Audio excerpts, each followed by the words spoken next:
Hi everyone, welcome back. In this video we're going to use 3 lots of Vista pigments.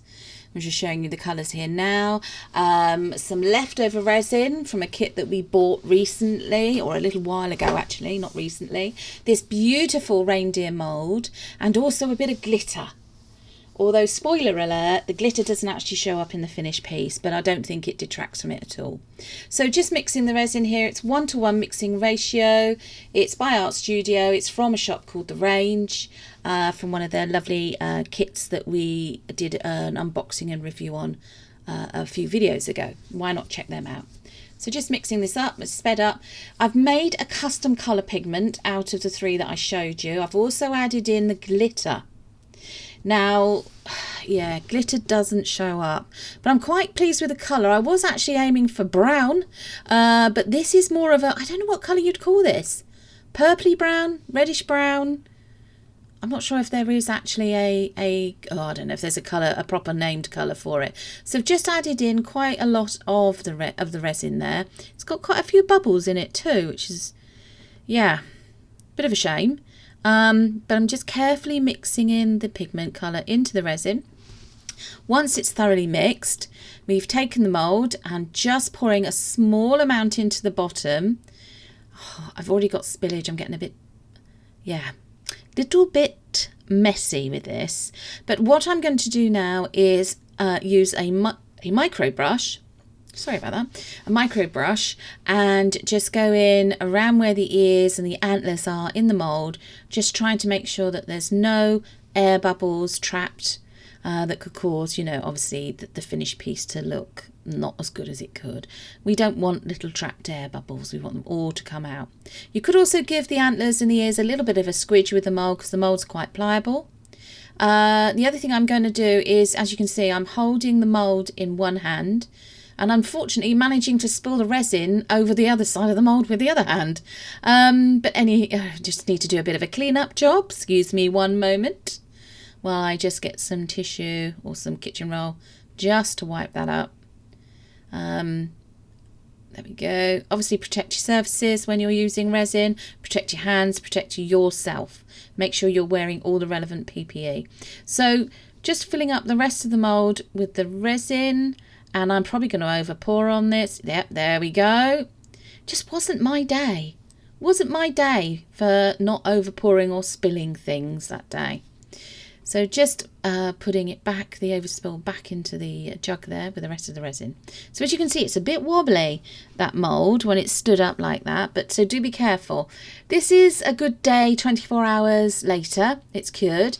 Unfortunately, no video of me demoulding it. It was quite simple to demould it though, but just take care when you're going around by the antlers and the ears. I'm going to highlight some of the features of the reindeer using the gold deco art pen, and also a black and a white Posca pen. I do rather like Posca pens, so. And also round his neck, I think we're going to tie some of this lovely Georgette ribbon. So this is one I've made previously. This is my trial run. I do like this lovely, almost looks like antique gold ribbon. But I'm not 100% certain. And what I'm also going to do is put a little hole in the tops of their heads, so I can put a gold eyelet screw in there.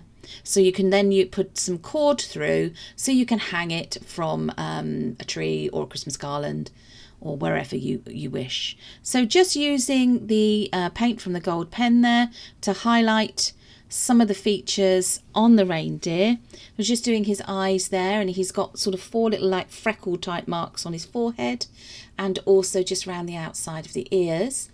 Then going to draw the eyes in black, which I've done there, and then put the little white dots on them. So I decided in the end not to use the gold ribbon. I've gone with this colour. I just thought it looked a little bit better. I mean, both are gorgeous, but I thought, no, I'm going to stick, because he's a purplish, brownish, reddish brown colour. I'm going to go with a purple ribbon. So it was very fiddly trying to tie this. Very fiddly. Well, I found it very fiddly. But I'm quite happy with the size of the bow. And I'm also now, what I'm doing, just going to have a look at is see what sort of cord do I use. And I have settled on using this. Now, I don't know if you call that violet or lavender, but it's a very pale lavender colour for me. So that's the kind of cord. Again, that was purchased locally from a shop in the UK called Hobbycraft. You can buy these online or from your local hobby shops. So this is what the tool I used to make the hole. So started making the hole in the top of this one. Go very carefully, obviously, because you don't want to damage the little reindeer, and you also, you should be all right for yourself because it's not an electric one. But there are electric and battery operated drills available, but just be careful when using it because obviously you don't want to hurt yourself either. So just screwing that down into the top of his head. And it's at this point I thought maybe I'd gone too far or made the hole too big, and yep, lo and behold I had. So this is the size, it's tiny, this is the size of the eyelet screw. It's got the screw thread on it, it's supposed to screw down into it. So really you should just make a starter hole, but I didn't. I unfortunately made a mistake, but it can be corrected with a bit of UV resin. So I put some UV resin into it, and then I put the eyelet screw down into it, and then I cured it with the UV light, and it remained in there and it was strong enough and fixed. So here we are, here's both of them done. I actually think that looks really quite cute. It looks like a little antenna or aerial. Yeah, so then there was the next fiddly part of this process where I tried to put the cord through the top that we were going to use to hang it from a tree or a Christmas garland or a light fitting.